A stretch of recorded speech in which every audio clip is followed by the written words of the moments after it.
episode 18 of the 3 Counting Out podcast.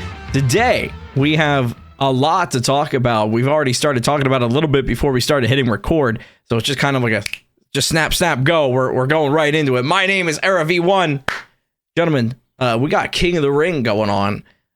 This week, we got Jackal and we got Mike. We got no Kev. Kev is he thought we were doing a live show in France. So he's still over. He went over to France and we haven't heard back from him. He may be kidnapped. We don't know. We'll deal with that later.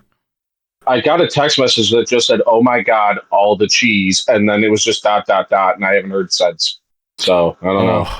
If you do see a kind of a sad old man wandering around, if you could, UPS, international, overseas shipping.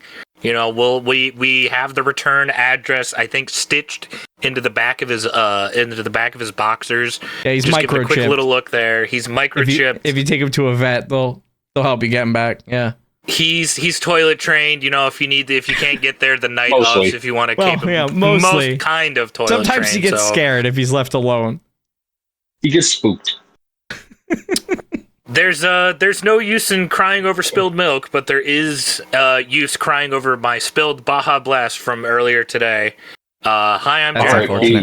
It was very sad. Me and Lexi were walking into a Walmart and everything, and all of a sudden that curb just came up and decided to bite my ankles, and people were pointing and laughing. I'm still scarred from it. Lexi's people, huh? Yeah, when I say people, it was just her. It was just her. Yeah, just Lexi.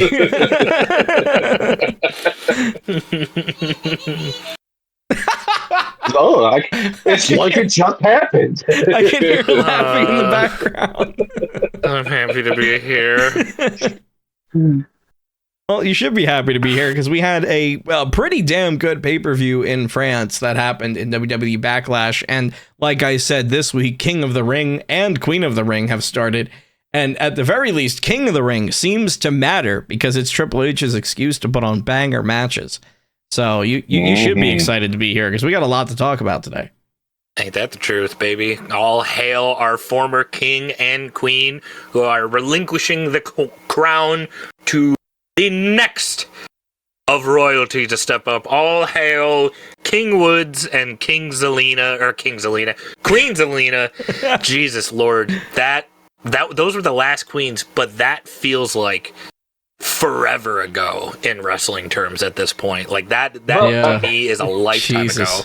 Yeah. They did just do that to give him and her the crowns. That's it. Like they were like, we're gonna put on King of the Ring, and oh my goodness, Xavier Woods, the only person that was pushing for this to come back, won. And they were shitty Halloween costume crowns. Like, yeah, it was something they picked up at the dollar store because all of a sudden they forgot. Yeah, like I got that crown at Party City for a Halloween costume. Like, well, hold on now. They were in Saudi Arabia. I think it was probably like Habibi City or something. That means friend. I don't know, man. We got a Saudi pay-per-view coming up. That's the next one. Mm-hmm. Yeesh. Yeah, meanwhile, it used to matter. Like, King of the Ring is when Stone Cold started. What? Austin 316 says, I just whipped your ass. I mean, listen, if King of the Ring is just a WWE G1 now, that's fine by me. That's all I've ever wanted it to be. In the spirit of WWE, like they did on Raw. Well, yeah, I liked what they did on Raw. I thought it was good. Exactly.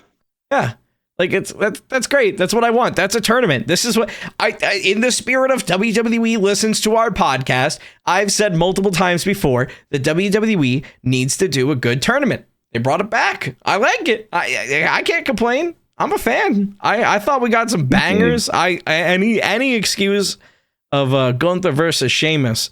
Although, from the sounds of it, Sheamus, I don't know if he liked that match. Good God. Did you see his chest? Oh, like fucking dog food, dude. Hey, Sheamus, we know you put on really good matches with Gunther. We also are very well aware that he just beats the absolute dog shit out of you. Dude, do you mind giving us one more? Yeah, like he just got back. He's still working off all the Burger King or whatever. Like, come on. Hey, he's slapping some pounds off. He's chopping it off. That's forcible weight loss. Whacking off the Whoppers one by one. Good God, man. I don't know if you want to phrase it that way. Whacking off the Whoppers? Whacking off the Whoppers. Oh, yuck. No, I see the error of my words. I do like that inevitably we're going to get... I am so excited that Ilya is also on the main roster to just give everybody a fucking reality check. Because next week, Jay is in for a fucking tussle. Ilya's going to give himself CTE if he keeps doing superplexes like that. Yeah, you ain't kidding. Ricochet posted some content on Twitter afterwards, and holy shit, that is the most, like... Ricochet just looks sad. He looked like a sad puppy, all the shit he was posting on Twitter. Good Lord, Ilya beat the piss out of him, and it was such an entertaining match. I got some choice words about next week's match that we'll talk about down the line. Kind of it entails with everything that went down with France, but that's for in about a couple minutes here. Oui, baguette. That's all I got. That's all the French. I don't know what they were chanting. I don't know what they were chanting. It's like they couldn't tell you what it was, but boy, they were happy to be there. Something about phenomenal. I assumed it was for AJ Styles. It's like they started chanting the phenomenal stuff. It was really weird when Bayley was in the ring and they were still saying the same thing. You know, they're a little confused, but at this point they got the spirit. I don't think anyone has the heart to tell them to stop. Although I will say this, you go from that crowd to fucking Raw being just dead when Ilya was in the ring. The most entertaining guy of the night. And it's like, hey, America, where's the fucking pulse, bud? God. Nowhere to be found because they realized, like, oh boy, we just spent our whole paychecks to get here. Mm-hmm. Well, I mean, you know, when you go to one place like maybe once a year, like they're gonna.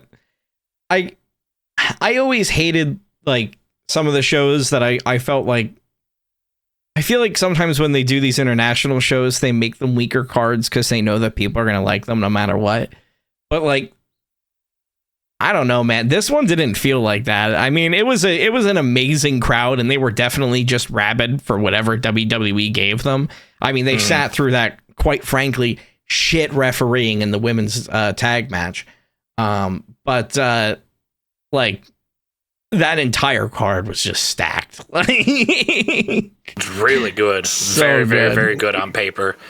It's just, you know, if old Triple H 5 matches McGee would like to, I don't know, maybe make it like a 6 match, maybe 7 match card, maybe I would kind of enjoy it a little better, but the consistency of WrestleMania has all of them, and any other pay-per-view has about 2 matches on it. It's like, okay, you know, I'm paying this subscription for every single month. I would kind of like, you know, a little more beef to it, but I guess that's WWE just wants your money. complain. No, that's not how that works.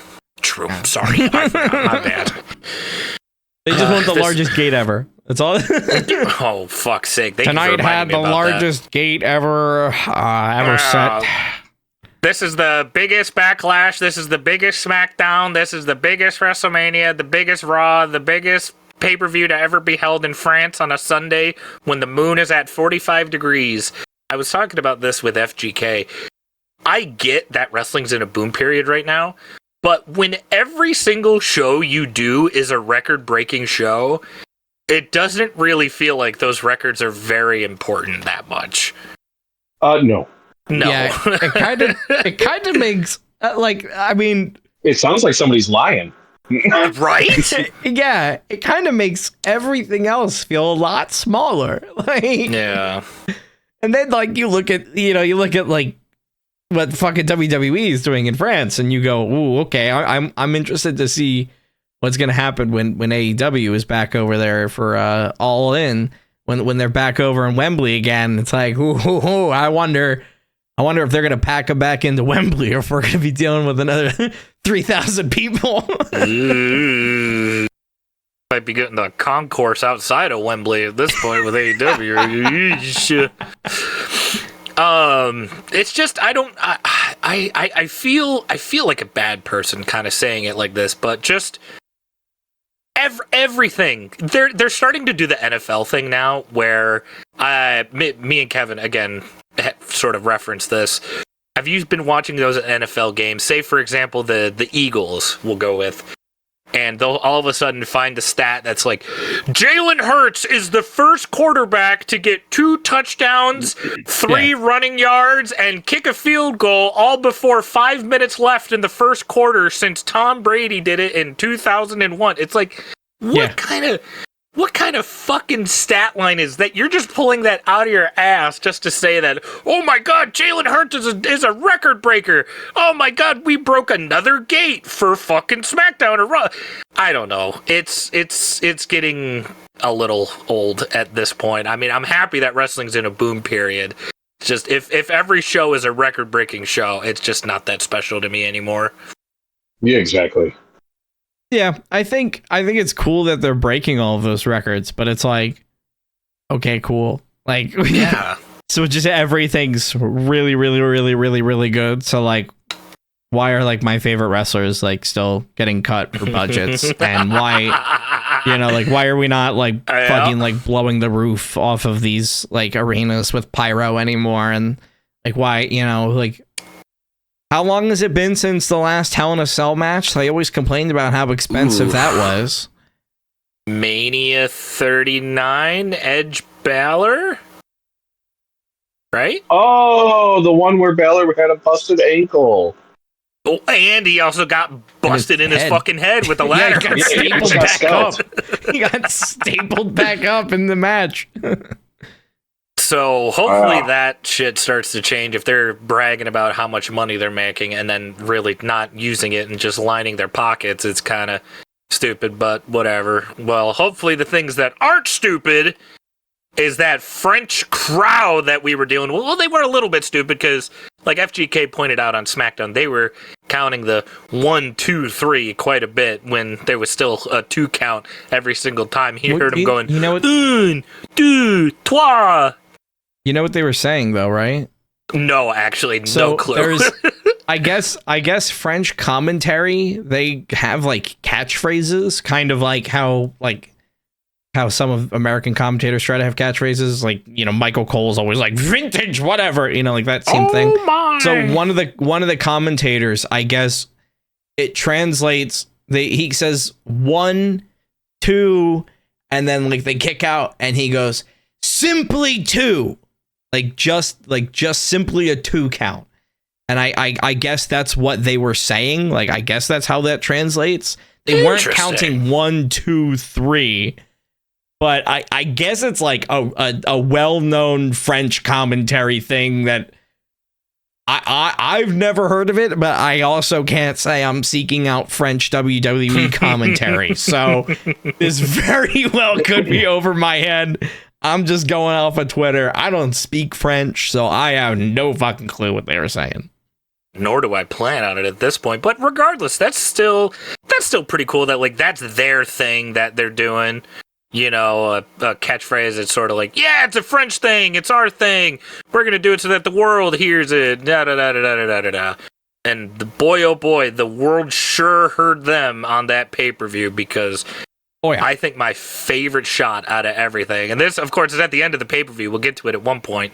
But, man, when that camera shot was on AJ right before the championship match about to start, and the fucking bitch was shaking and rattling with how much energy was in there, oh, love it. I do want to point out, though, Trick Williams did it first in NXT. True. And Trick won the championship. But I mean, the fact that like that's where the reactions are right now, where that's happened multiple times, that's insane. Like, if that's pretty cool. The only thing that worries me is that all of a sudden we're going to see it again at the next pay-per-view, and they're going to be like, "Look at how crazy it is," and it's like, okay.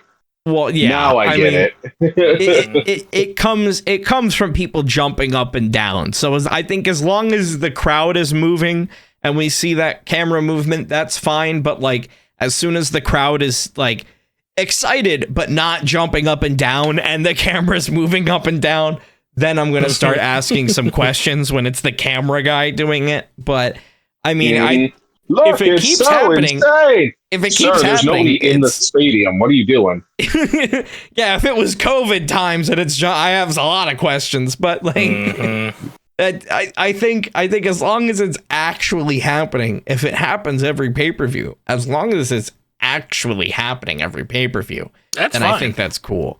But it's going to be one of those things where it's, the fucking pre-canned holy shit chants that they bleep out. Like, so dumb. But no, I see your point. Like, I highly doubt, middle of nowhere Louisiana is going to be making that arena rock for like Shanky or something. Jinder Mahal comes back. Yeah, back. Oh my god. Babyface Jinder. Holy shit, the walls are crumbling. That's a returning WWE champion right there. That's former WWE champion, former friend of The Rock, or whatever. So you already kind of talked about it. I guess let's start there with the championship match between Cody Rhodes and AJ Styles. I have a little stat here. I did retweet this, but I wanted to put it on the podcast in case people didn't read it. But this comes from on Twitter from the Enduring Icon. That undisputed title, that match is the first time the undisputed title has been defended in a match that has had zero interference since the June 17th, 2022 episode of SmackDown, where Roman Reigns defended against Matt Riddle without interference. It's been nearly 2 years since we have seen the WWE Championship defended clean. And the first clean defense is Cody Rhodes versus AJ Styles. Oh, we are so fucking back. Well, and the thing I was worried about, and I said this before, was, now that he's champion, he beat Roman with what, like 4 crossroads? Yeah. And I was like, what's he going to have to do every match? Like, is it going to be where he has to do that every match? And nope, they proved they're going to make that move important now instead of him having to take 3 to beat the Tribal Chief. And I guess it makes Roman look even better as well because he just dropped AJ with 1 and it was 1 and done. Yeah. Crisp, clean, to the point. Lovely. Mm-hmm. And then, correct me if I'm wrong, but AJ did not hit a single Styles Clash or Phenomenal Forearm, right? No. Because that kind of, without him doing that kind of keeps AJ looking pretty good too throughout the match. He didn't really give Cody his best shot or make his finishers look any weaker either. Yeah, there was definitely, I would definitely say, like, if you're looking back on that match, they definitely had AJ wrestle in a way where it's like he could do better. Not that he didn't do amazingly. Like, that match was it was fucking perfect. Like, I wouldn't change it. It was great. But like, also AJ Styles has had better matches, and like they already kind of alluded to like the Bullet Club, and like I could see them maybe doing a story there to get back to AJ versus Cody, and I feel like there's just so much more that they can do with this, and it's like, yeah, I just want to see more. I don't care, man. I want to see more. This is the shit that I've wanted. It's only taken us 4 years to get to this point, but now that we've finally gotten back here, good Lord, it feels damn good.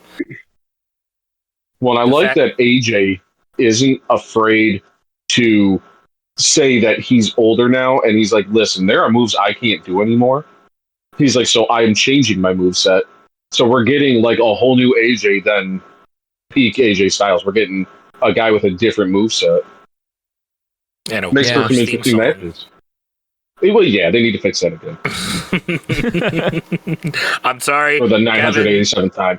Kevin, if you're listening to this back, you can't convince me, dude. That song sucks. It is hot ass, that new so AJ bad. remix. It's so terrible. It's so bad. I see some people online that are like, it's starting to grow on me. And I'm like, It ain't me. You can't be me. Want none.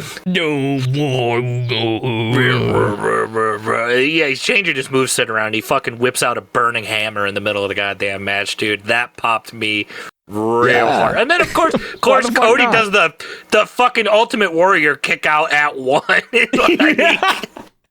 That was so fucking good. That was like, all right, maybe championship matches are back where we don't need 17 run-ins to happen. That was fun. That was just a fun fucking championship match, and I want more of it. Oh yeah, I agree. Just some good one-on-one where you can actually see two people just be fucking impressive, just be good wrestlers. Mm-hmm. We haven't had that in a long time. Every match has been so fucking quick and to the point. And we're finally getting back to the, like, hey, you have to be good at your fucking job now. You don't get to just slack off anymore.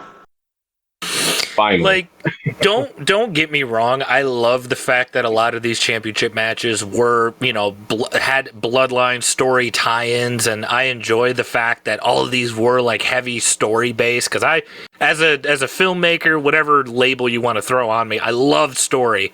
I love story being involved in things so much. It's like ice cream to me.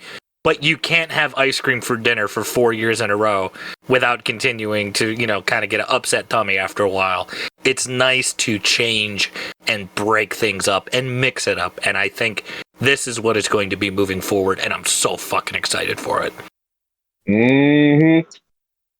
Yeah, I don't think there was anything wrong with the story that they were trying to tell of this match. I loved that they pointed out that AJ Styles' gear was like inspired by the same gear that he wore when he beat Dusty Rhodes. Like, man, anytime you can pull on something like that, especially when Cody Rhodes is your, like, that's the perfect match to do that kind of shit. And the fact that WWE is willing to do that, and I mean, even elsewhere in the pay-per-view, I guess we could talk about it next, but they fucking name dropped New Japan. Like, I think wild. CM Punk had his stroke on the pre-show when Big E Langston said it. Like, Big E's like, it's a different place now. We can say these. We can say that. Like, man, WWE's just letting stuff happen. But let's talk about that, because we talked about AJ Styles' shitty music. Let's talk about a match that had great music, because France. They sung this man out to the ring, but we had the team of Randy Orton and Kevin Owens versus Solo Sikoa and Tama Tonga, with a debuting Tonga Loa. Who was already there late. Yeah, he already botched it. That was 3. The ref pulled himself out the ring. But hey, I mean, it was a ghost. Tonga Loa is just that impressive. It was Umaga. He's just, it was Umaga. Umaga came out and pulled him out. My one complaint from this pay-per-view, because it happened, there were other ref issues in the women's tag match, but the referees, I don't know if they were fucking jet lagged or what, but y'all need to step your fucking game up, because like I mean, granted, Tonga Loa was the one that messed up his own debut, but like, I don't know, man. I felt like every ref spot this pay-per-view had something going on. It was definitely weird, but I'm gonna give the Tonga Loa one a bit of a slack, because, correct me if I'm wrong, he was the big dude that walked Hunico down to the ring, right? Yeah, he was Camacho. Camacho, that's what his name was. Yeah, he was Camacho in NXT. Yep. Doesn't he have a history of kind of like being a little tardy to the party, if you know what I mean? Just kind of being slow. He was kind of, but then, I mean, once New Japan hit, Guerrillas of Destiny are one of those tag teams where you talk about some of the best tag teams that have ever been. Guerrillas of Destiny are up there. Yeah. They are New Japan royalty. Yeah, I mean, Tonga Loa in the G1 is considered like god levels of wrestling. Like granted, he's done some stupid spots. Sure, I know. I think the one clip that's going around right now is that stupid like jab chop shit that he did to Okada spot. Or whatever. Yeah. But I mean, Tonga Loa is great. The Gorillas of Destiny are amazing. Like I'm so excited that they're in WWE. I mean, of course that was gonna happen, right? Like they're a package deal, right? But like, it's so good. And because of this, I've changed. I want to go on record. I've changed my Bloodline Civil War lineup to include Tonga Loa. So this is what I have right now. And there's also something else that happened today that I'm gonna explains why Jacob Fatu moved from one side to the other. But I think we're gonna have Roman Reigns, Jacob Fatu, and the Usos versus The Rock, Solo, and Gorillas of Destiny. Oof. Well, yeah, isn't that how it was before? Oh, or no? Well, no. So before it was Rock, Solo, and Tama Tonga. Or Rock, Solo, Tama Tonga, and Jacob. The reason why I think they're going to put Jacob opposite of Solo is because apparently WWE Creative is already concerned that people are going to like Jacob Fatu more than they like Solo Sikoa. Well, I mean, all right. So real quick on that, like Solo, he didn't talk much anyways in NXT, but he didn't have to. You had him putting on, not necessarily Ilya level matches, but strong fucking matches. Oh, he was great. He was doing some good shit. And then they brought him to the main roster, and like they do with people that can't talk, they fucking neutered him. Yeah, they had him do a decent run at the beginning, but then he beat Cena, and all of a sudden he's, a goof. Yeah, no, he should be billed like Taz. He should be having quick matches where he's just going out and killing people, and that's all Solo should be. Umaga. Yeah, treat him. Yeah, that's great booking too. Mm-hmm. The problem though is that Solo Sikoa, he's a good wrestler, but nobody cares about him anymore. You get Jacob Fatu out there who has a better Samoan spike than Solo Sikoa and is willing to do fucking moonsaults. I want to watch that. Yeah. Right. True. Very true. He needs to definitely maul somebody, and I think there's a nice ginger intercontinental champion that is prime for the picking.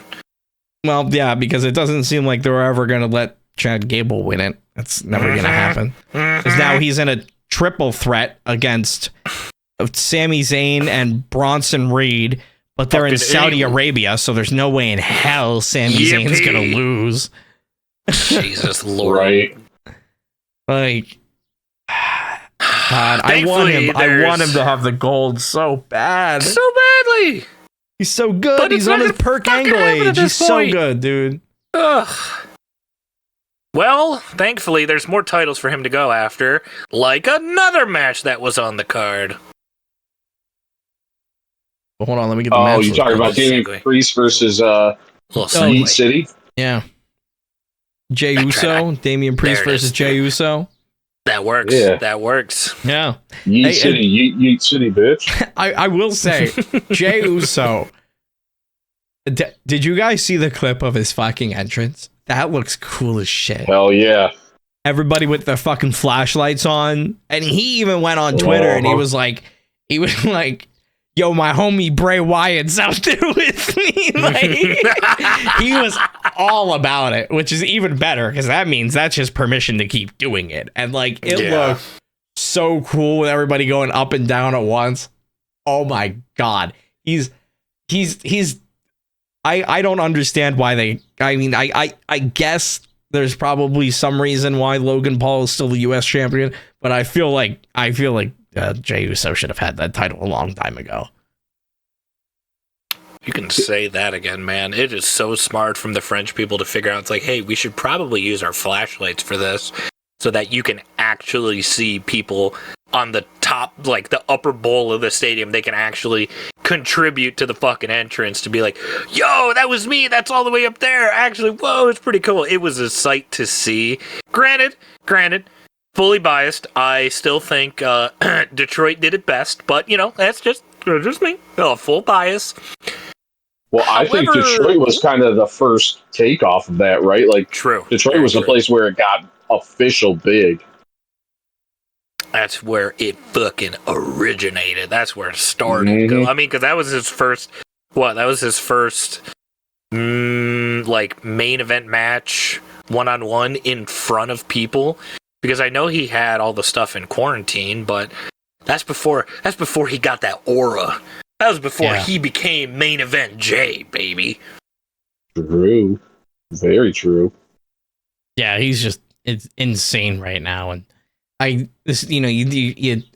could talk about Detroit, because Detroit may be getting a WrestleMania coming your way.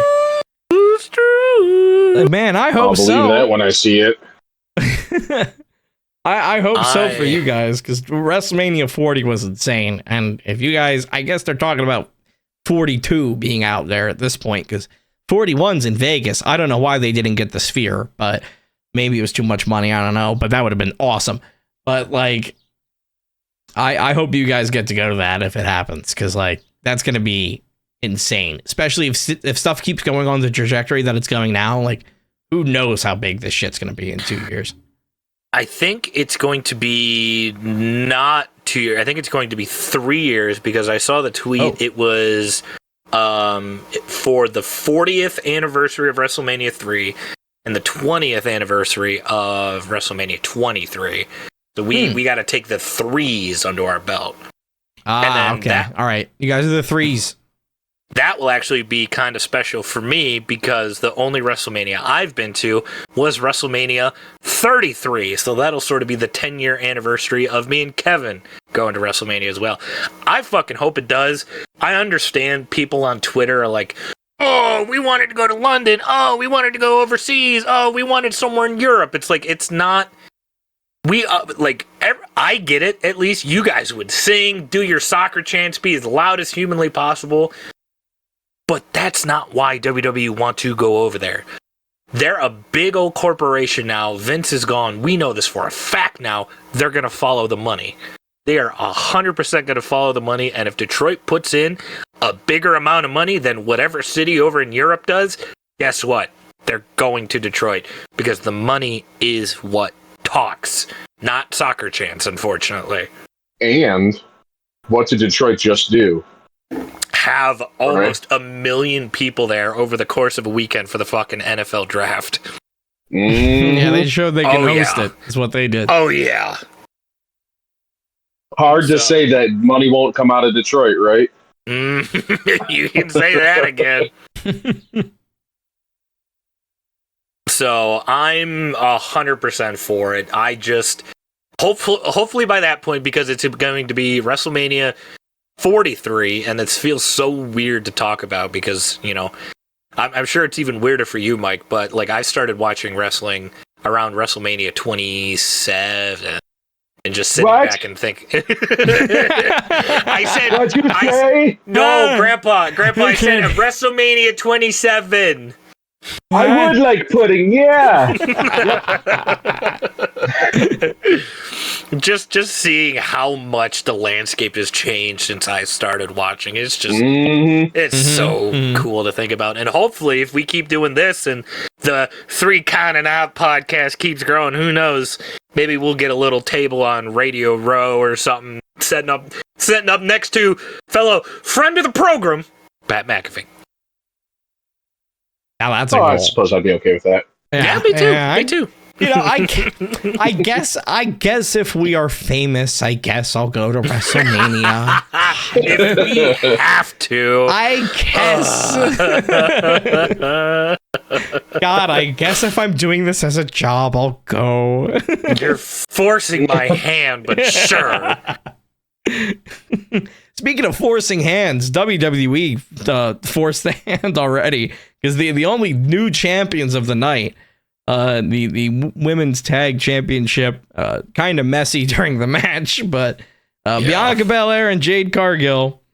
Who saw that coming? Golly gee Willikers, that was shocking. Yeah, I mean, they're the new champs. I said it last week. They're going to be the champs for a bit. They're going to have a good run, and then someone's going to give Marty Jannetty, and then we're going to have a WrestleMania match out of it. So I'm okay. I'm just saying, they probably listen to the podcast. That's all I'm saying. But this match, man, apparently Asuka was injured going into it, which I didn't know. Yeah. Yeah, I think we all probably saw the tweet. She's on the shelf now too, right? Yep. Yeah, she's like out. Jesus, man. Well, and they showed a replay where like she hops up on the apron and she starts like holding her knee and trying to like work her leg out, and you're like, oh, you were like hurt. That's yeah. She pulled her out. She's like, fuck it, I'll do it. Yeah, was it a meniscus? Is she Seth Rollins? I have no idea.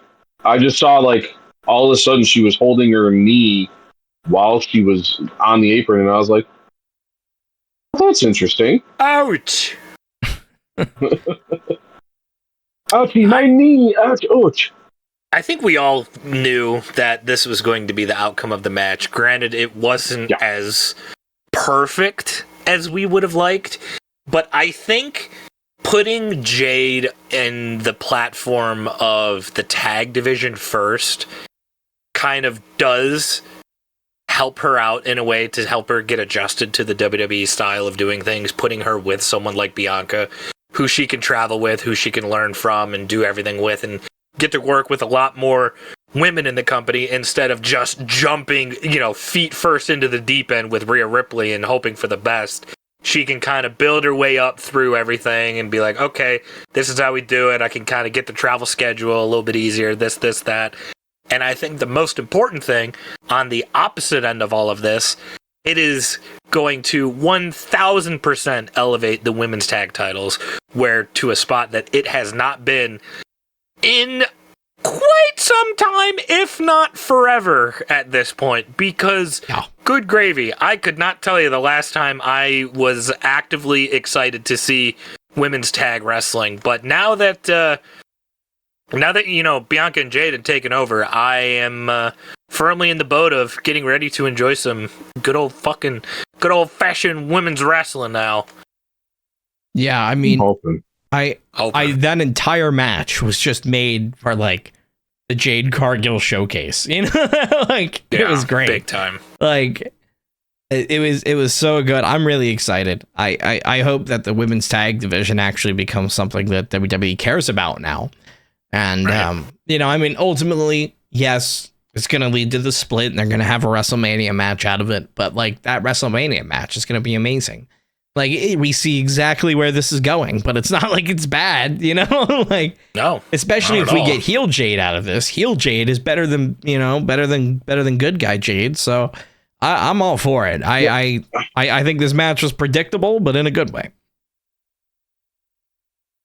That's the thing. We're gonna get heel Jade. The other person that could super benefit from a change is Bianca. She's been so stale since she lost the belt. And it's like, wow, what would fix all of this? Her being a bad guy. But it seems like they're giving her the Cena treatment where it's like, nope, not going to happen. She's too fun. We can't have her. Yeah, exactly. Well, hold on. That pause made me sound real bad. Hold on now. I was going to say she's too much of an inspiration to some of these little girls, kind of like how Cena, like Make-A-Wish Cena. She's super like, I'm willing to argue that Bianca's been stale for even longer than that, man.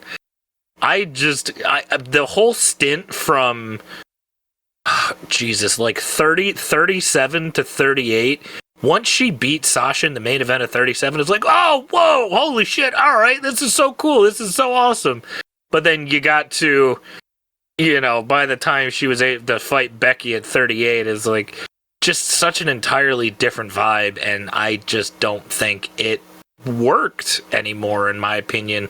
Granted, I'm not the target audience for Bianca Belair's fan base. I appreciate all the work she's done, although, unfortunately, I am not a little black girl, so that probably doesn't resonate with me much as it does with other people. What do you mean you're not? Yeah, I know. It's shocking to me, right?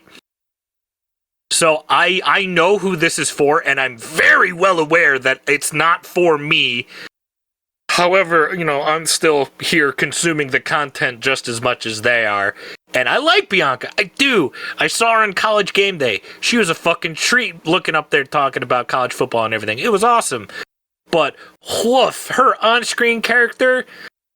Garbage. Ooh, not a fan anymore. It's a little bit of a snooze fest. Yeah, she's got girl, and you got it. It's been a lot of the same, and I don't think a change is a bad thing either. Every once in a while you gotta switch it up. Whether it's adding a new catchphrase, LA Knight changes his T-shirt every once in a while, like just a little change, just to keep it. Elias he shaved his beard. Just little changes. Now he's reading the Bible on TikTok. Yeah. Now he is a Bible thumper. Yeah. Be careful if you look up Elias. Well, I guess now he's Elijah. I guess his name is on the indies now. But yeah, he goes live on TikTok and he reads the Bible, and he's always live during my lunch break. And I'm on Wrestle Talk, so like I'm just scrolling through my For You page, and so like every day during lunch, I just see him sitting there, just like arguing with somebody about God, and I'm like, bro, what you used to just sit in a fucking ring and hello, I am Elias. Like, what the fuck happened to that, dog? Like, remember when you just? I wonder if he's preaching to people backstage, and they were like, "All right, get out, get him, fire him. We don't want him." Just remember when you think he tried preaching to Kevin Owens? Ooh, I would love to imagine that exchange.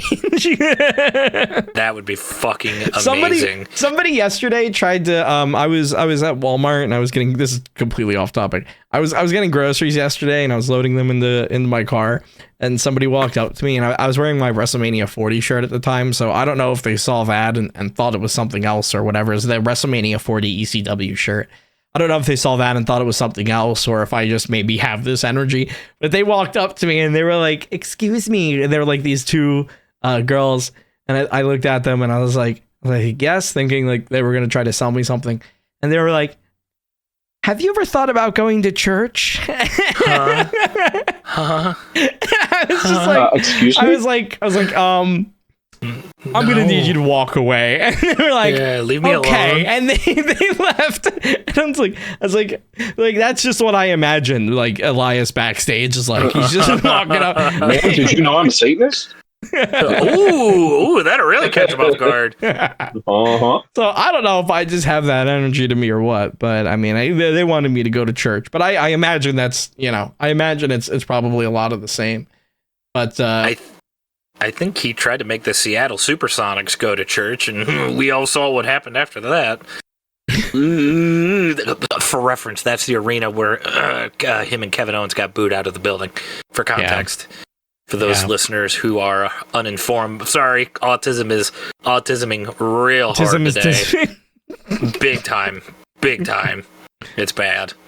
Well, let's redirect it, because we've forgotten to talk about the last match on this card, much like WWE has forgotten about this champion, it seems, every time there's a pay-per-view. Yeah, what the hell? But Bayley successfully defended her WWE Women's Championship against Naomi and Tiffany Stratton in what I thought was a much better match than WWE was going to make it out to be. I don't know what the fuck is going on with WWE just not advertising Bayley. Well, even on their newest poster, they have all the champions sans Bayley. Yeah, and I'm like, did she piss somebody off? Is somebody angry at her? What happened? I thought the beef between her and Michael Cole was fake. I didn't realize it was real. It was such a damn good match, though. Mm-hmm. Other than the AJ Cody, this was probably my favorite match of the night. This one was so fucking good. Yet again, it's Tiffy time, Listen, man, she goes out there and she's the fucking best time. She's amazing every time she's in a match. Like, What else do you expect? I love that like WWE is doing these triple threats again. You know, because like they would do them, they were doing them with Roman and stuff, but you kind of always knew like what was happening. But now that we're getting these triple threat matches, it's a little bit more so with Bayley because they don't really seem to care about her. So maybe they would do this to her. But you're like, ooh, are they just gonna switch it and then the champion doesn't have to get pinned? Because like if they're ever gonna just change a title randomly, that's the way to do it, is through a multi-man match and the champion doesn't get pinned at all. You know, they're not even factored into the equation. So like, and this was one of those matches where like, especially because they weren't advertising her, low key, I thought maybe Tiffany Stratton was gonna win and walk out. Like, it's very, very refreshing. Like the one word I could sum up Backlash France, if I have to pick a single word to describe it, refreshing. Because to see the fact that WWE realizes like, oh yeah, we do have other matches that aren't just one-on-one. We can do other things that aren't just one-on-one or tag matches, like they're fucking stuck playing My GM mode from 2K22 or some shit. They finally just got the update where it's like, oh my god, triple threats, fatal four-ways. We can do these again. Finally. I liked it, and easily my pick, I'll tell you right now, for Money in the Bank this year, I think Mrs. Money in the Bank easily has to be Tiffany Stratton. 100,000 fucking %.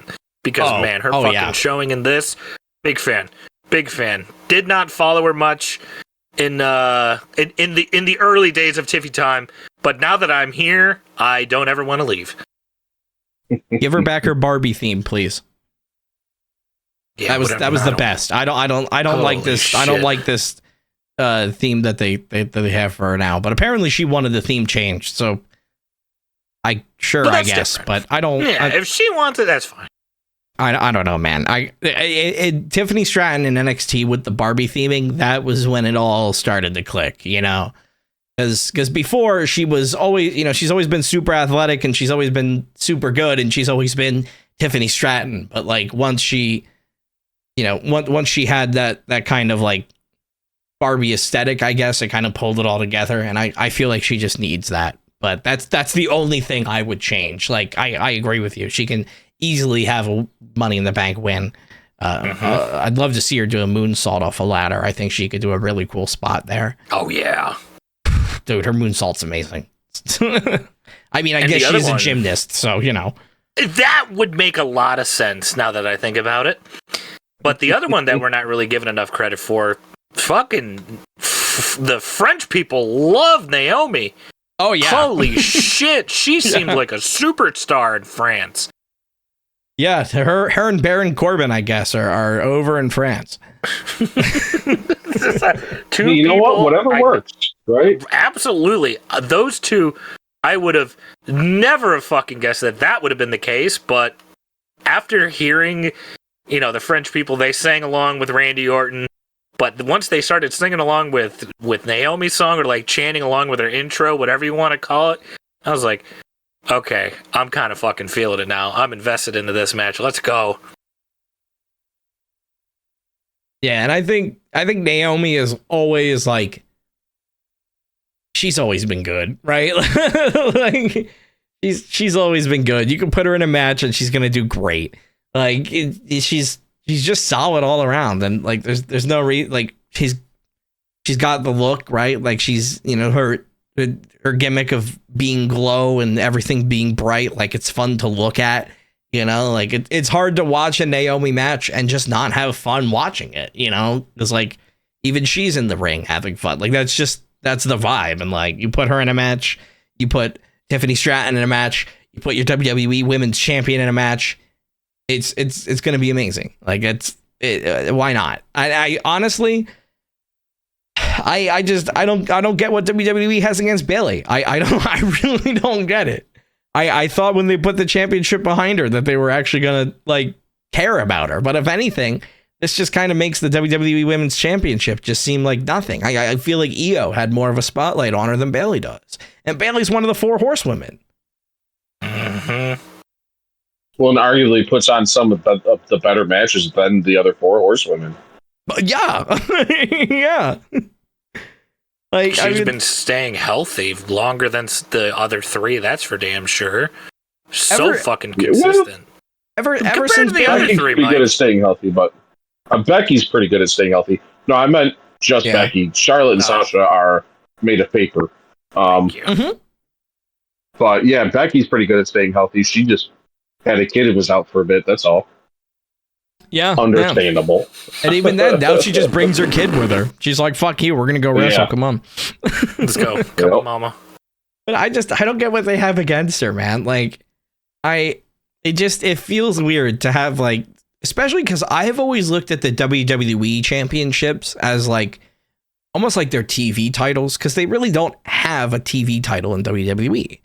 You know, so I've always looked at it as like that is the face of the division. Right, like your WWE Men's Champion, like Cody Rhodes is the face of men's WWE wrestling. And I would say that Bayley could be the face of WWE Women's Wrestling, but like they just don't want to get behind her. And it's one thing if you have her out there doing press and she is acting like the TV champion, that's great, but there still needs to be a backing of like she still needs to be presented as a champion. Like, she can't just be Bayley. By the way, she has the championship. Like, it's just weird. I don't understand it. I think I know that to some degree it's the bit, but also like how far is this gonna go? Like, how much of it is haha funny, Bayley has beef with the production truck in kayfabe, and how much of it is like WWE actually potentially having Bayley lose out on money because she's not on a pay-per-view poster. You know, like, this match, yes, it was advertised, but they didn't really advertise Bayley. They advertised the fact that Naomi and Tiffany Stratton were going to be in the match. Like, well, and I can't remember if the new poster is for King of the Ring, Night of the Champions, or the Saudi pay-per-view. But they showed literally all the champions except for her. And I was like, why? Yeah, like, what are we doing? What? I get that Jade Cargill's a bigger name, Becky, right? I get that they have bigger signings. I get that they have Jade Cargill, and I get that, like, Naomi's a big signing and all that, but like, you have to advertise your champion. Just put more people on the poster. Like, just slide somebody over. Like, it's fine. If you have that much stuff to advertise, you have that much stuff to advertise. It's a weird thing to cut. I don't know what they're doing. I also don't work in marketing, so what the fuck do I know, I guess. Didn't get a degree over there in business. I don't nor do I have a degree in graphic design either, for that matter. Graphic design is my passion, though. It is my passion. Just did not go to school for it, unfortunately. According to WWEjobs.com, you need a degree for it. So I guess by proxy, someone knows a little bit more than I do then. I don't know. It's very weird. Like, you're gonna have her win the Rumble. You're gonna have her win, you know, her Mania match. I'm sorry, I'm not gonna call it a main event because they did not give her a main event slot. And it just sort of feels like everything's getting pushed to the wayside. Like, the only plan that they had was, all right, you know, that we got this whole thing going on with Damage Control. Bayley's gonna win it. Cool, great idea, Billy. What are we gonna do afterwards?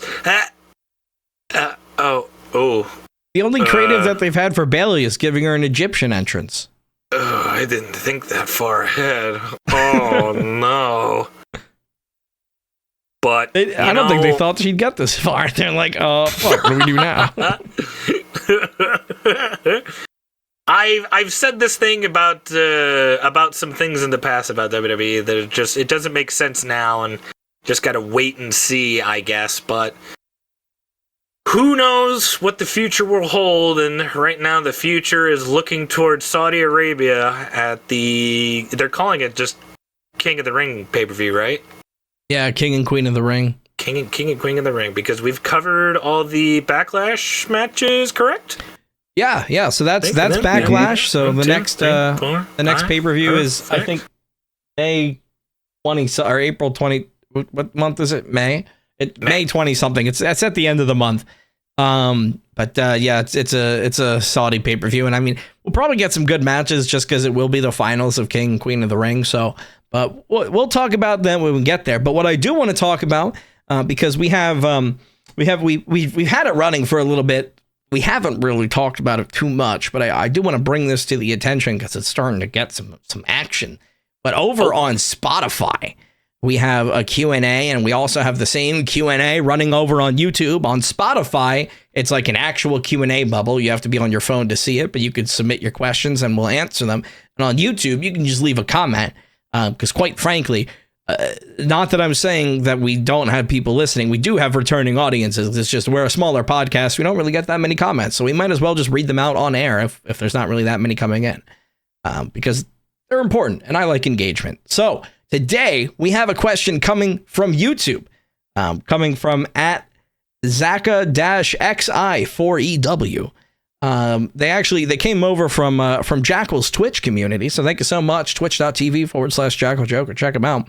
They said, I don't know about wrestling, but Jackal's posted some pretty cool WWE stuff referencing the reaction content that you've been putting up. And Zaka wants to know, what's everyone's favorite WWE matches or moments or whatever comes to mind? So I guess, Jackal, do you want to go first? What do you got for some whatever comes to mind, first thing that pops up? Oh boy, you're putting me on the spot. I think I can give you two. I'll give you a favorite match and a favorite moment, because I know I have the favorite moment memorized, because it was certainly something that caught my eye on YouTube around that time when I was, I'm certain era you can kind of follow in my footsteps here with early YouTube circa 2010, 2011, you just finished watching the latest Uber Haxer Nova video and you're looking in your recommended feed to figure out what you want to watch next. And the one video that I saw, was Jeff Hardy and Randy Orton, the 2008-2009 feud.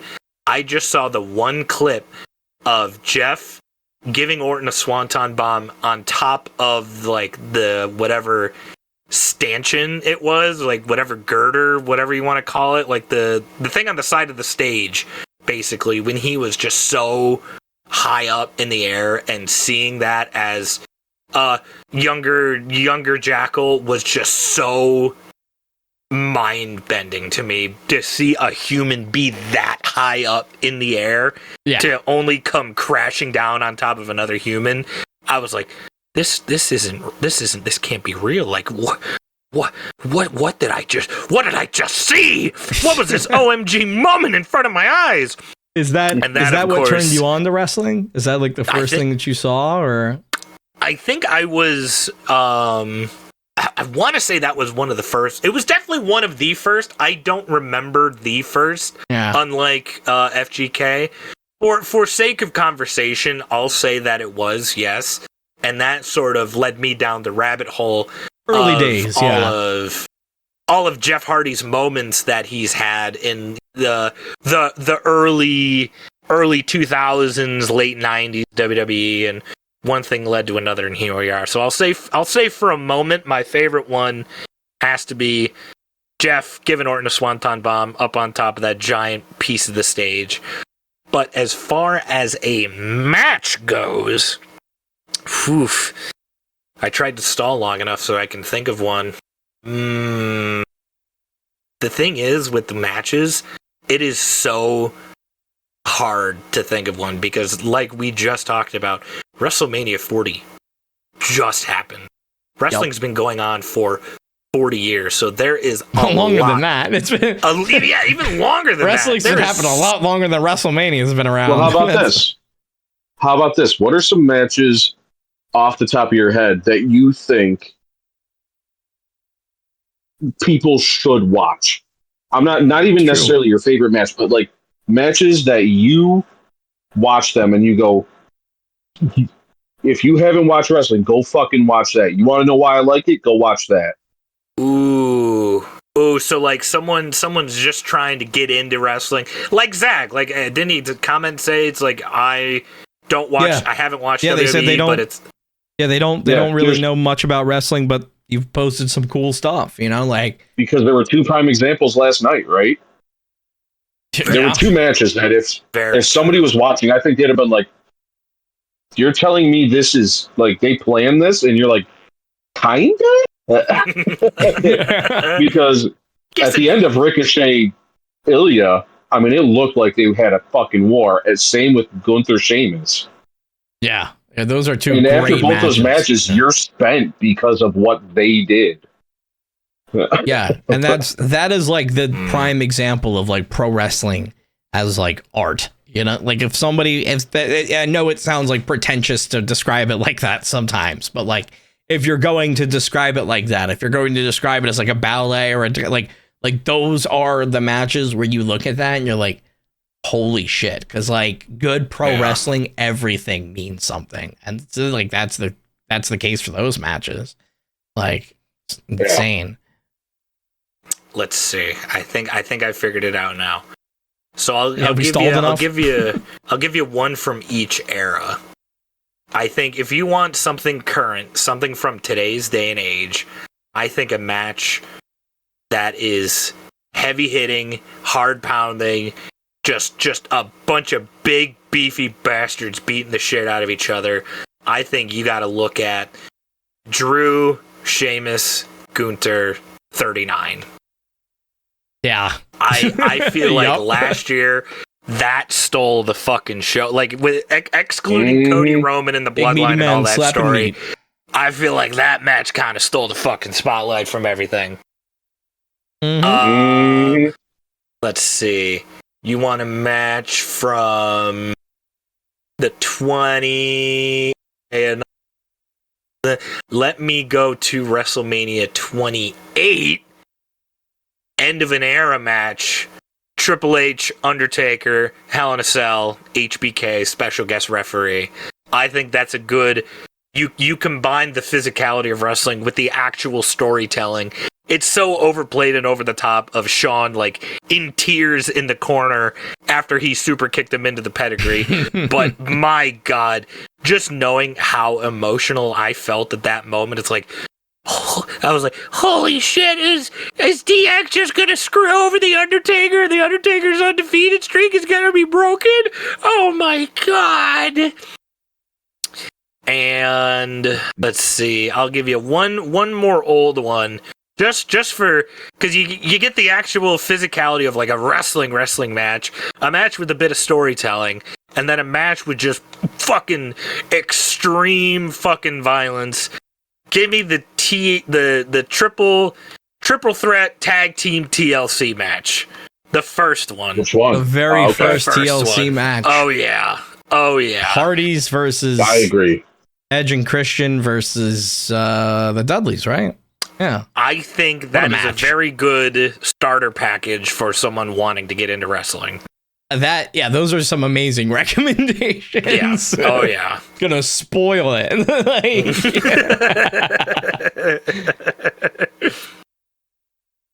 Like, what about you? Favorite moments, favorite matches? I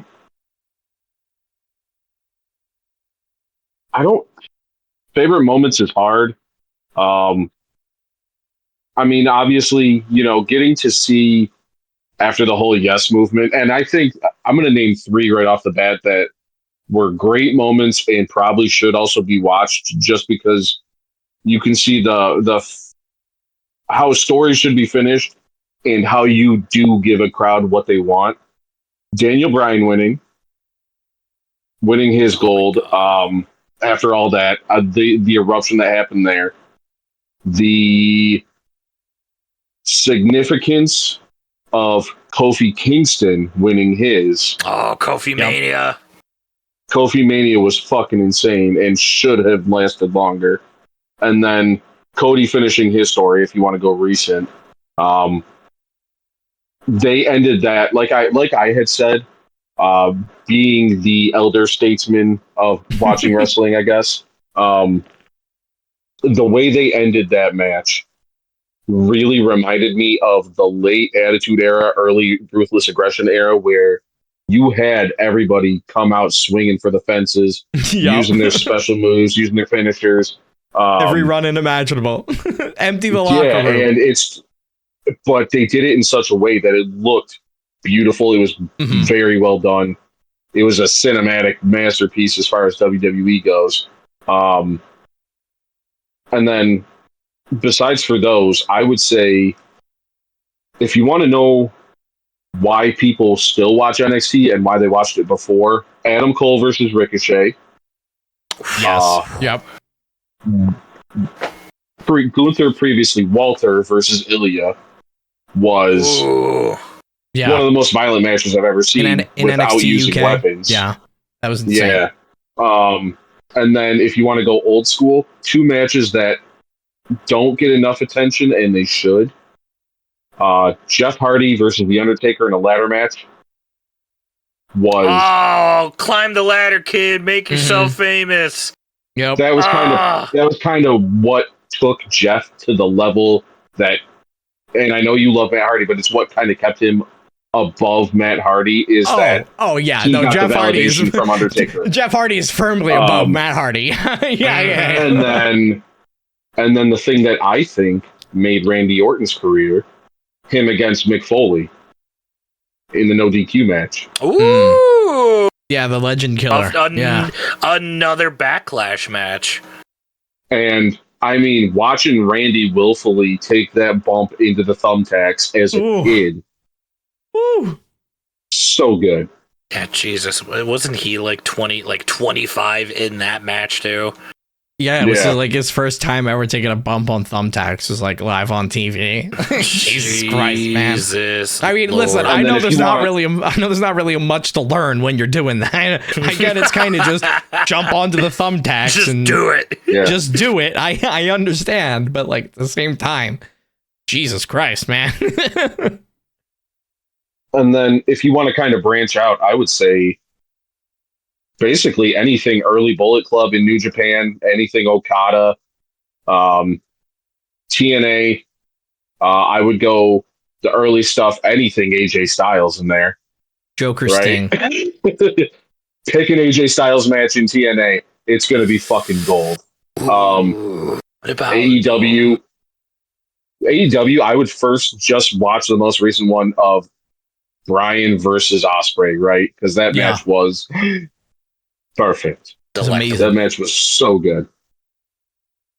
But yeah, I mean, get the culture in, watch everything, watch it all, absorb it all. It's all worth it. Yeah, it really even is. When you're only paying $1 a month for one.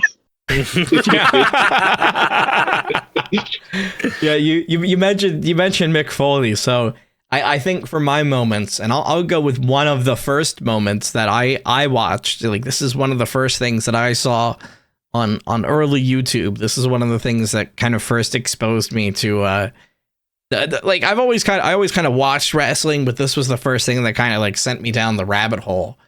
Was Undertaker versus Mick Foley in Hell in a Cell. Purely because me being a teenager and learning that all of this shit is fake, I'm immediately going like, I need to learn more. I need to know what's going on. But like in terms of watching it for the first time, it's insane. Like the impact that had, and like realizing how deep all this shit goes. And it's like, oh man. And you know, watching the match back now and knowing all the stories behind it, like it's just an absolutely iconic moment. In terms of matches, I'll go with another iconic match because nobody's brought it up, but as the resident Philadelphia ECW guy, I have to bring it up. But ECW One Night Stand, Rob Van Dam versus John Cena.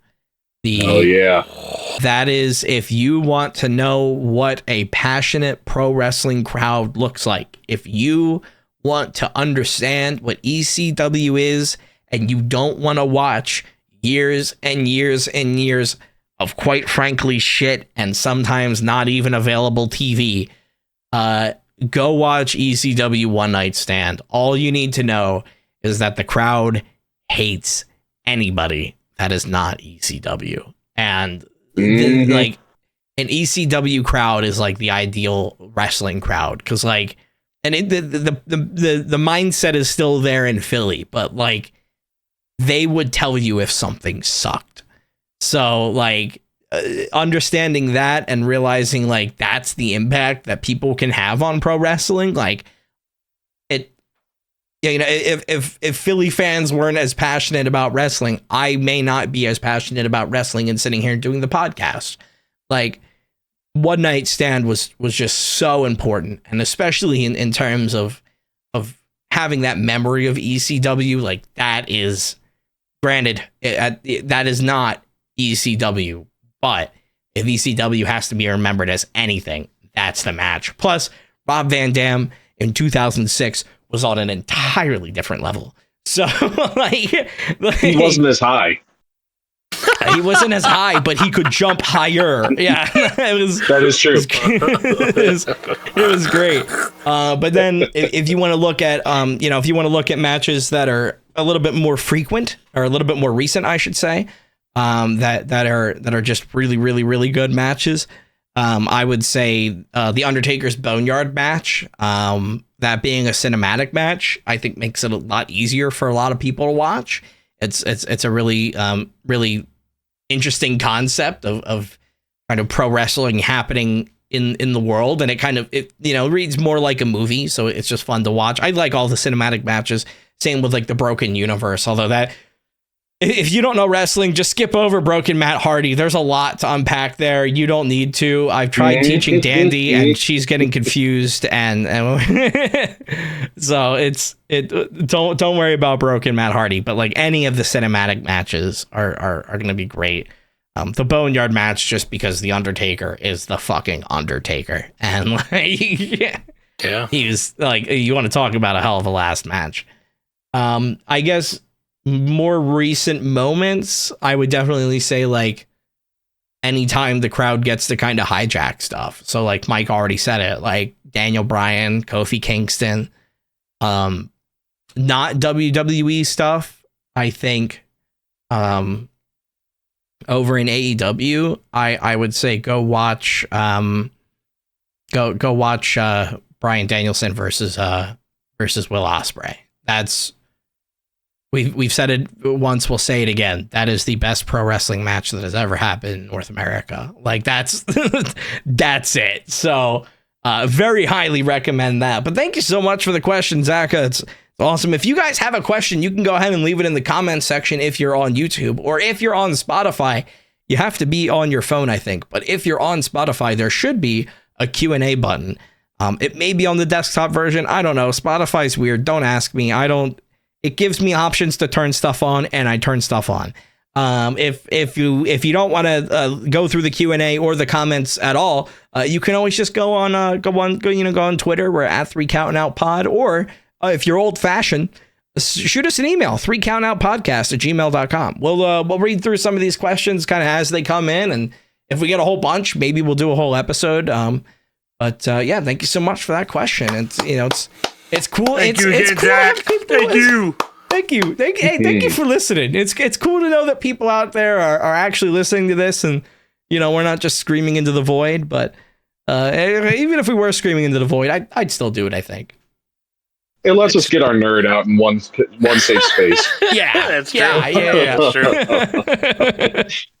I will say it is a lot more motivating. It's slowly starting to work. That's for sure. Mm-hmm. Yeah, we're getting there, man. We're going to be #1 pro wrestling podcast on the planet in no time, and then when football starts back up, we'll be the #1 football podcast on the planet. And, we'll get there. We'll overtake everything. I'm coming for you, ESPN. We're coming for you, McAfee. Coming for you, brother. But no, we'll get there, and it's hey, especially like, dude, if WrestleMania does come to Detroit, like. We gotta kick this shit into high gear. If that's the case, I will pee myself a little bit. I will personally apply for a media badge for everybody. I will do it. I looked into it when I was at WrestleCon. They had like some other podcasts that were set up there. So they just had like tables and stuff, but they still got into WrestleCon as like a vendor. And I like went up to the information table and I was like, just out of curiosity, who do we got to email? So I got the contacts. I don't know if we're necessarily at the size where they'll give a shit yet, but we'll get there. One day, baby. One day, we're working on it. That's the goal, baby. That's the goal. That's right. We'll be there in no time because we're the best. Yeah. Best podcast in the world, the best on this platform, the best on YouTube. Nobody can touch us. Not even FGK. Commentary. Oh, that too. CM Punk can keep pulling out the same lines that he pulled out over and over and over again. Is he cleared now? Is he good? I don't know. He wanted to fight Drew McIntyre, so I guess he's okay. I will say, now that we just talked about it, can we fucking acknowledge that shot of Drew pulling away, Punk pulling up, and then walking out to the ring in one continuous shot? That made me hard, actually. Lee Fitting is the guy who is running all the WWE camera shots now. So hey Lee, we see you, buddy. We see you, homie. Rest in piss, Kevin Dunn. Dog. Yeah. Appreciate you, Lee. Yeah, Kevin Dunn is rolling over at his grave right now. Whatever grave he's in. Wherever he is in Bermuda, hiding him from whatever federal charges he's probably gonna get. I'm a Lee head from here on out. I'm a hardcore leader. Lee head. That's what we're gonna call it. I'm gonna head up that fan base now. Thank you, Lee. So good. I'm glad that that's a thing, and I'm glad that WWE is aware that we want it to be a thing. Like that's WWE. It feels like they have their finger on the pulse right now. It's just it's so good. But hey, thank you for that amazing camera shot because that was dope as fuck. I wish we could get entrances like that in 2K24, but they're too afraid. Oh, dude. Well, that's not a WWE problem. That's a fucking 2K problem. And that's a whole nother episode. Yeah, that's a whole other can of worms. Whoo, you get me a shot of whiskey, I will go off for an hour and a half on fucking 2K, man. Yeah. Maybe one day when we're stretching, when we're stretching between pay-per-views or something, we'll talk. We'll give opinions on a two. Maybe when 2K25 comes out, we talking to. Yeah, they do. Hey, 2K, can you listen to this podcast? Triple H already does. Can you listen to it too? Because we got some good ideas, dog. I just want my universe to learn work. you a thing or six. I just want to know why when I make a show in my universe mode and I select the participants, why it still assigns people that aren't participants on the show, even though I specifically selected them to be participants on the show, because I only want the people that I like to be on my roster, because I don't need fucking Shanky winning a WWE championship by mistake.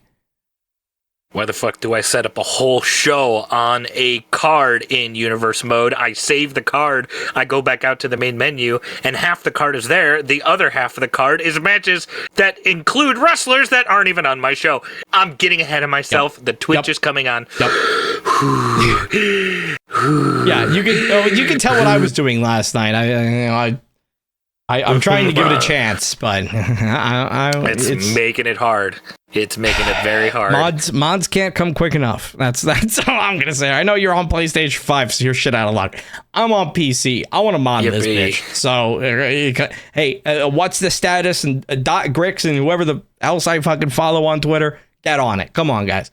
I'm just saying. Forget the McAfee and the Boys DLC pack. Let's get a 3 Counted Out podcast DLC pack, huh? Yeah. Let's get that moving. Yeah. Hey, I think a tangent now, but AEW Fight Forever, the wrestling game that everybody forgets about.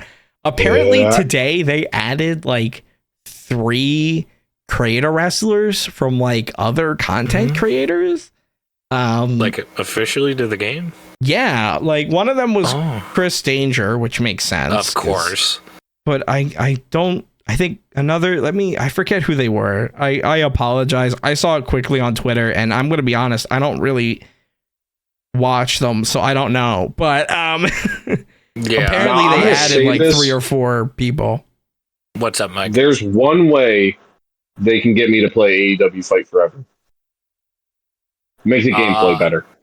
Oh shit! Yeah, make a sequel. Redo it. Make it a good game. That's the only way, because it's not. It's fucking garbage. Make it the game Kenny Omega talked about, please. Yeah. Well, and that's like, I get Kenny likes arcade games, and that's what it is. It feels like a cheap arcade game I spend 25 cents to play. That don't work. But it is not a wrestling video game. Nor should it be worth $70. No. It should have been worth about $25. And now they're putting out I think a $30 DLC or something to get Adam Copeland and Samoa Joe. I mean, they're adding 50 something clothing items, so I guess that's gonna fix the creation suite. But yeah, great, cool. I have to pay another $30 for this game that I've put. Hold on. Let me go on Steam. 20 hours into. Fuck, I've only played this game for 20 hours. Are you kidding me? You've put in about 17 more hours than me. Well, even then, I only put in 20 because I was streaming it for a while. Right. That's right.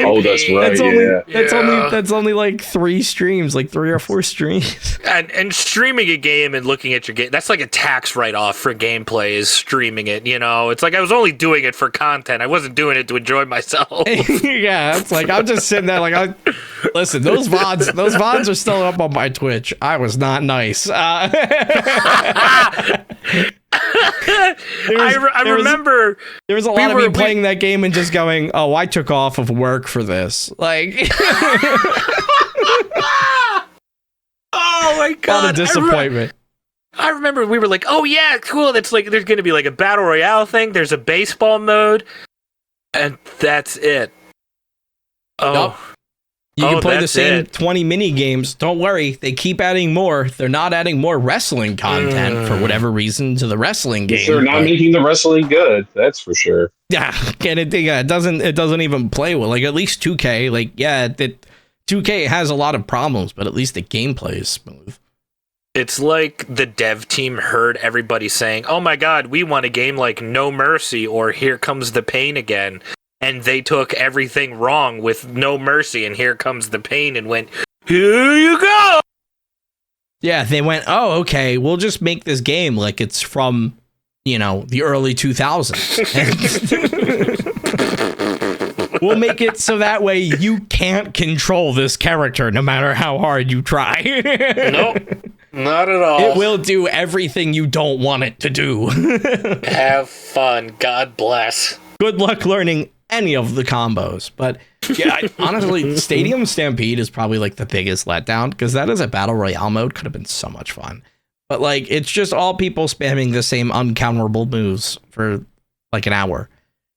Well, hold on. That's just not online wrestling games in a nutshell. I know. Listen.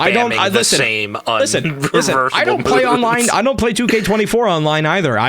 No, sir. No. I play my GM. Man. I play my universe. I make arenas and stuff. I don't play online. I don't want to fucking touch that. I see people online that are they're playing fucking ranked WWE 2K, and I'm like, what do you mean ranked? What is wrong with you? Touch some fucking grass, dude. Ranked shooters is one thing, but ranked, and hell, even ranked fighting games is another thing. But ranked in wrestling games, oh brother, this guy stinks. It's a certain crowd that plays ranked. Yeah. Oh yeah, that is for certain. And it's been the same since SmackDown vs. Raw 2010, all the way up until now, and I don't want anything to do with it. Although I will say, I've been seeing clips on TikTok of these dudes playing online tag matches, and they set it up so that way they have the same move set for their two characters, so they just hit moves synchronized on different sides of the ring, and that looks really, really, really cool. Oh, that's cool. But also they're probably the only people playing it like that. I'm sure that's how 2K wants people to play those tag matches. there's no way in hell there's ever communication like that between anybody else. Like, no, because it'll be some 6-year-old that's just trying it out for the first time, and some dad who doesn't have a microphone plugged in to be able to communicate. Nope. Love it. Happy to be here. Yeah, we need to do a fucking video game episode, because I guarantee all 4 of us could talk about it for hours on end. Oh, yeah. Yeah, that's one of those where that's one of those where maybe one day we set up OBS and we go live over on YouTube or something playing 2K24, and we just kind of ramble about that for a couple hours, but we'll cross that road when we get there, because that's going to do it for us, because we are coming up on an hour and a half almost, and at this point, I'm sorry, I'm getting a little tired, so we're gonna wrap it up. Understandable. But that's going to do it for us today. If you enjoyed this episode and you are watching over on YouTube, go ahead and like and subscribe. And remember, we are still doing the Q&A. We're doing the Q&A for now and forever. So leave your comments, please. Let us know what questions you have or what you want us to talk about or anything like that, because we're there and we're reading them. And then over on Spotify, go ahead and leave us a 5-star rating, and maybe save this episode to your favorites. Maybe you go over, if you're on your phone, and you click on that little Q&A button, maybe type a little Q. Apparently you can there is anonymous reporting. So if you don't want your name read out, I guess go over to Spotify and you can submit it anonymously. But if your name's on there, I'm going to read it out. If you've enjoyed me, my name has been EraV1. You can find me over at twitch.tv/EraV1 or at YouTube at EraV1Music. There's going to be some stuff coming out there soon, so keep an eye out. Thank you so much for listening. If you like the things that I said, you can find me over at twitch.tv/JackoJoker or youtube.com/JackoJoker, as we are on the road to 1,000 subscribers. Would just like to take a second to humble brag. It is pretty damn cool that my YouTube channel has broken 1 million views on the content that I've put out. That's pretty Congratulations. dope. Congratulations. Thank you. People are watching your shit, and you're putting out good wrestling content there, too. If you did not enjoy the things I was doing today, email all complaints to JackoJoker@roosterteethproductions.com.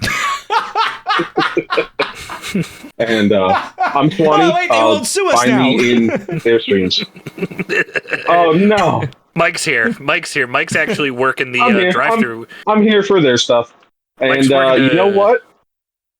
I don't know about you guys, but I need to look away from both of you and tie my shoe. Reaching down. I'm gonna go for the V trigger. Oh my God! Got the pin. Count it. 2, 3. I'll take it. Oh, thank you so much. Oh, that's right, baby. That's right, baby. Kenny Omega about be ready to. He might be ready to burst, but I'm still here taking the fucking V triggers, and I'm carrying the legacy on. Era, I think you. Oh my God, I think you actually knocked out Mike. He's fine. No. He's no. fine. He's fine. Oh, I can see both of you at the same time. What's happening? Oh no, his eyes are looking west and east. Just put a wallet in his mouth so he doesn't bite his tongue. Oh no, he's having a procedure too. Made me different.